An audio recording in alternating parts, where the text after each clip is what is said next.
ओम शांति। सुनते हैं 21 दिसंबर 78 के अव्यक्त बाप दादा के मधुर महावाक्य। आज की अव्यक्त वाणी का टाइटल है हर कल्प की अति समीप आत्माओं की रूप, रेखा और वेला। आज की मुरली में प्यारे बाप दादा ने वर्तमान संगम युगी जीवन की रूप में बाबा ने क्या देखा, रेखा में क्या देखा और वेला में क्या देखा। सेकंड क्वेश्चन, गुप्त पुरुषार्थी बन कौन सी लॉटरी डालनी है, ये भी बाबा ने स्पष्ट किया। और लास्ट, कौन सी छोटी बात याद रहे तो सदा उपराम हो जाएंगे।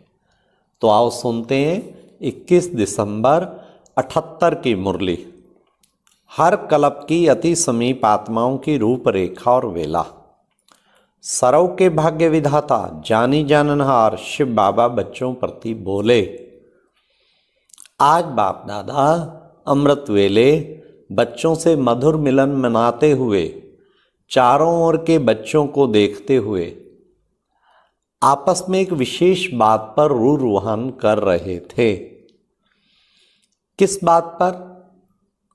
हर बच्चे की दिव्य जन्म की रूप, रेखा व जन्म की घड़ी अथवा वेला को देख रहे थे। हर एक की वेला और रूपरेखाओं के आधार पर वर्तमान संगमयुगी जीवन और भविष्य जीवन का आधार है।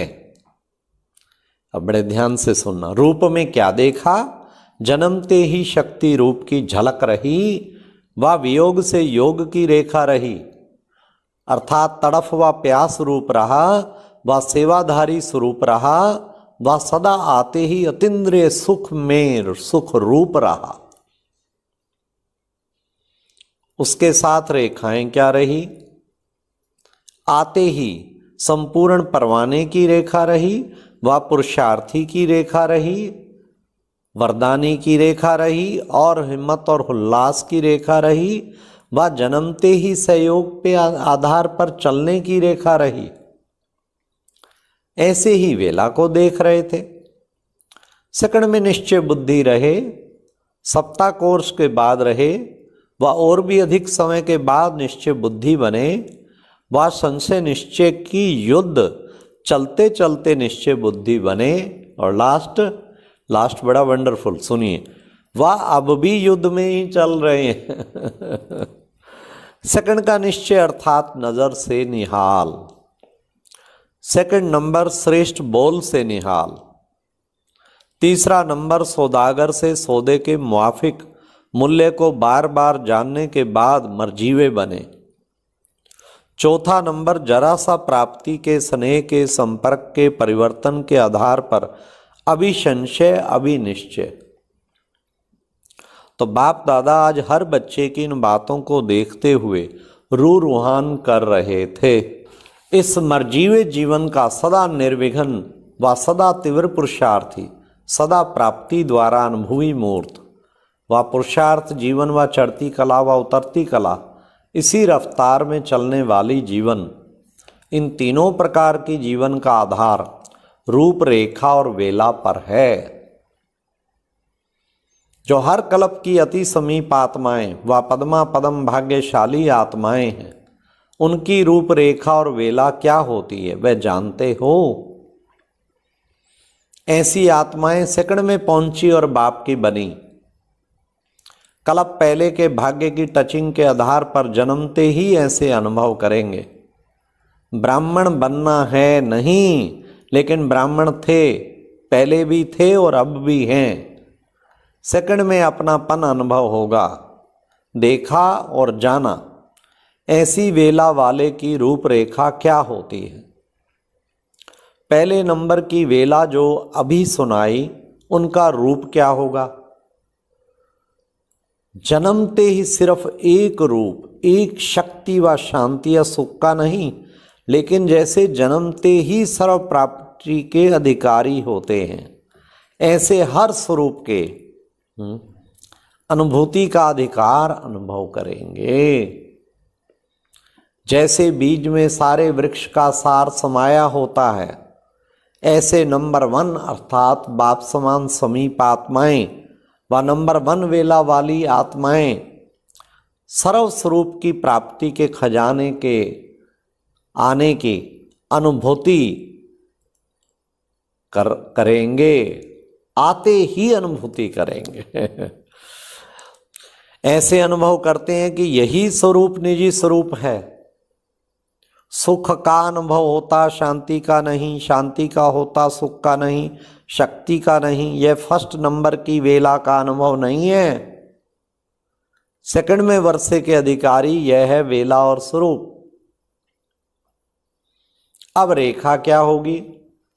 निश्चय बुद्धि बनना व निश्चय करना, यह संकल्प मात्र भी नहीं होगा। जन्मते ही नेचुरल निश्चय बुद्धि की रेखा होगी। कैसे व ऐसे के विस्तार में नहीं जाएंगे। है ही इसमें ऐसे और वैसे का प्रश्न नहीं उठता। ऐसे पूरे जीवन के अटूट निश्चय की रेखा अन्य आत्माओं को भी स्पष्ट दिखाई देगी। निश्चय की रेखा की लाइन अखंड होगी, बीच बीच में खंडित नहीं होगी। ऐसी रेखा वाले के मस्तक में अर्थात स्मृति में सदा विजय का तिलक नजर आएगा। ऐसा तिलक सबको नजर आएगा, उसके मस्तक में चमकता हुआ तिलक नजर आएगा। ऐसी रेखा वाले जैसे ब्राह्मणों का भविष्य श्री कृष्ण रूप से में जन्म से ही ताजधारी दिखाया है, ऐसे जन्मते ही सेवा की जिम्मेवारी के ताजधारी होंगे। सदा ज्ञान रत्नों से खेलने वाले होंगे। सदा याद और खुशी के झूले में झूलते हुए जीवन बिताने वाले होंगे। सदा हर कर्म में वरदान का हाथ अपने ऊपर अनुभव करेंगे और हर दिनचर्या में अपने साथ सर्व संबंधों से समीप और साकार रूप में साथ का अनुभव करेंगे। स्वतः योगी और सहज योगी होंगे। यह है नंबर 1 रूपरेखा और वेला वालों की निशानी। अब अपने आप को चेक करो। पहले नंबर की रूपरेखा वेला वाले कितने होंगे? 8 या 108? आप सब कहाँ हैं? आप सब कहाँ हो? अभी भी चेंज कर सकते हो। लास्ट सो फास्ट जा सकता है। अभी भी परिवर्तन की मार्जिन है। अभी टू लेट का बोर्ड नहीं लगा है। अब बड़े ध्यान से सुनना क्या कहते हैं बाबा। गुप्त पुरुषार्थी दिन रात एक दृढ़ संकल्प के पुरुषार्थी हाई जंप लगा सकते हैं। इसलिए फिर भी अपने भाग्य को सदा नंबर 1 बनने के पुरुषार्थ की लॉटरी डालो तो नंबर निकल आएगा। समझा क्या करना है? लास्ट चांस है, इसलिए बीती सो बीती करो, भविष्य को श्रेष्ठ बनाओ। इसलिए बाप दादा फिर भी सबको चांस दे रहे हैं। फिर उलहना नहीं देना। हम कर सकते थे लेकिन किया नहीं, समय नहीं मिला, सरकमस्टांस नहीं थे। अभी भी रहम दिल बाप के रहम का हाथ सबके ऊपर है, इसलिए अपने ऊपर भी रहम दिल बनो। अच्छा, पार्टियों से मुलाकात। निज धाम और निज स्वरूप की स्मृति से उपराम स्थिति। सदा निज धाम निज स्वरूप की स्थिति याद रहती है। निराकारी दुनिया और निराकारी रूप दोनों की स्मृति इस पुरानी दुनिया में रहते भी सदा न्यारा और प्यारा बना देती हैं। इस दुनिया के हैं ही नहीं, हैं ही निराकारी दुनिया के निवासी। यहाँ से बस ईश्वरीय सेवा अर्थ अवतरित हुए। तो जो अवतार होता है उनको क्या याद रहता है? जिस कार्य अर्थ अवतार होते हैं, अवतार लेते हैं, वही कार्य याद रहता है ना। अवतार अवतरित होते ही हैं धर्म की स्थापना के लिए। तो आप सभी भी अवतरित अर्थात अवतार हो। तो क्या याद रहता है? यही धर्म स्थापन करने का कार्य ना। स्वयं धर्मात्मा बन धर्म स्थापन करने के कार्य में सदा रहने वाले तो शक्ति अवतार हो ना। हर एक शक्ति अवतार है। पांडव भी शक्ति रूप है, एक सर्वशक्तिवान है, बाकी सब शक्तियां हैं, तो सब शक्ति अवतार है ना। सिर्फ यह भी स्मृति रहे तो कितनी मीठी जीवन का अनुभव करेंगे। हम इस मृत्यु लोक के नहीं, लेकिन अवतार हैं। सिर्फ यह छोटी सी बात याद रहे तो उपराम हो जाएंगे। अगर अपने को अवतार न समझ गृहस्थी समझते हो तो गृहस्थी की गाड़ी कीचड़ में फंसी रहती है। हाँ, गृहस्थी है ही बोझ की स्थिति और अवतार बिल्कुल हल्का। वह फंसा हुआ है और वह बिल्कुल न्यारा और प्यारा। अभी कभी अवतार और कभी गृहस्थी, यह चक्कर अगर चलता रहा तो संगम युगी श्रेष्ठ जीवन का, सुहावने सुख के जीवन का कभी कभी अनुभव होगा, सदा नहीं होगा। ऐसे सुख के दिन फिर कभी नहीं आने हैं। एक एक संगम का दिन अति प्रिय है और ऐसे प्रिय दिन का सुहावना समय कैसे व्यतीत करते हो? अमूल्य रीति से व्यतीत करते हो या साधारण रीति से? एक एक सेकंड की वैल्यू क्या है उसको जानते हो? 5000 वर्ष की श्रेष्ठ प्रारब्ध का आधार ये थोड़ी सी घड़ियां हैं, तो ऐसे अमूल्य घड़ियों को अमूल्य रीति से यूज करना चाहिए ना। रतन को अगर पत्थर समान यूज करेंगे तो रिजल्ट क्या होगी?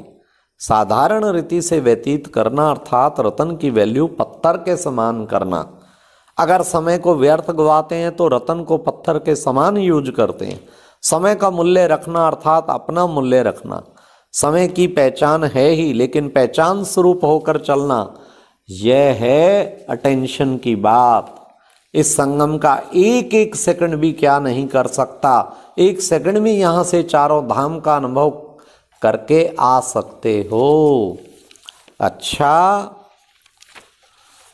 ऐसे सदा बाप के वरदानों के हाथ अपने ऊपर अनुभव करने वाले, सदा अपने और सर्व के ऊपर रहम दिल, अटूट अखंड निश्चय बुद्धि, अखंड योगी, सदा विजय के तिलकधारी, जन्मते ही ताजधारी, ऐसे सदा तख्त नशीन बच्चों को बाप दादा का याद प्यार और नमस्ते।